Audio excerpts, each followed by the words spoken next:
Hello friends, কেমন আছেন সবাই? আশা করি সবাই খুব ভালো আছেন। কিছুটা দেখুন, তারপর বিষয়ে আসছি। চারিদিকে শুধু শাল, জঙ্গল এবং সেখানের নবকিশলয় কচি কচি পাতা।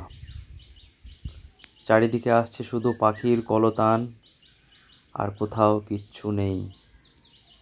এক অসীম আনন্দে হারিয়ে যাওয়া, অসম্ভব সুন্দর এক পুলকিত মন হঠাৎ করে খুঁজে পাওয়া। আবার এসে গেছি পাওয়ার জঙ্গলে। চারিদিকে শুধু নিস্তব্ধতা, আর মাঝখান দিয়ে লাল মাটির রাস্তা বেয়ে গেছে। এইদিকে যে রাস্তাটা, পিছন দিকে যেটা দেখতে পাচ্ছেন, এইটা আপনারা গিয়ে আবার ওই সেই দুর্গাপুর বাঁকুড়া মেন রোড উঠতে পারবেন। আর সামনে আরেকটি রাস্তা গেছে, সেটা গিয়ে ওই আপনার দেশুরিয়া রামহরিপুর রাস্তায় গিয়ে উঠবে। একটু জঙ্গলটা একটু দেখাচ্ছি, আপনারা দেখুন।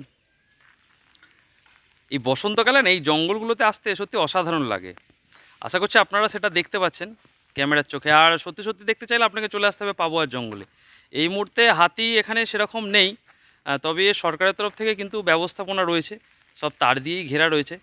তবে এখন কিন্তু হাতি দেখতে আসেনি, এসেছি শুধু জঙ্গল উপভোগ করতে, যেটা আপনারা নিজেরাই বুঝতে পারছেন কি অসাধারণ। একটু আগে এই টাওয়ারটায় উঠেছিলাম।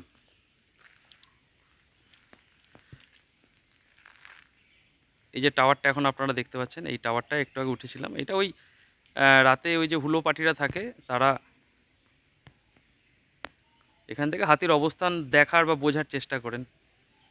ঠিক আছে বন্ধুরা, আসবেন কিন্তু। আজ কিন্তু আমি কিছু দেখতে আসিনি, আজ শুধু এসেছি প্রকৃতিকে নিজের মতো করে জানতে, চিনতে। শীতের শুষ্ক পাতা যখন এই গাছগুলো ঝরিয়ে দেয়, বড় অসহায় লাগে এই গাছপালাগুলোকে। তারপর আস্তে আস্তে যখন কচি কচি পাতা এবং তার সেই মন ভালো করা সবুজ রং এই প্রকৃতিকে আবার নতুনভাবে প্রাণ এনে দেয়। তারপর যখন দু এক পশলা বৃষ্টি, তার পরের প্রকৃতির রূপ আপনাকে পাগল করে দেবে। আজ প্রকৃতি নিজেই ধরা দিয়েছে তার চরম সৌন্দর্যে।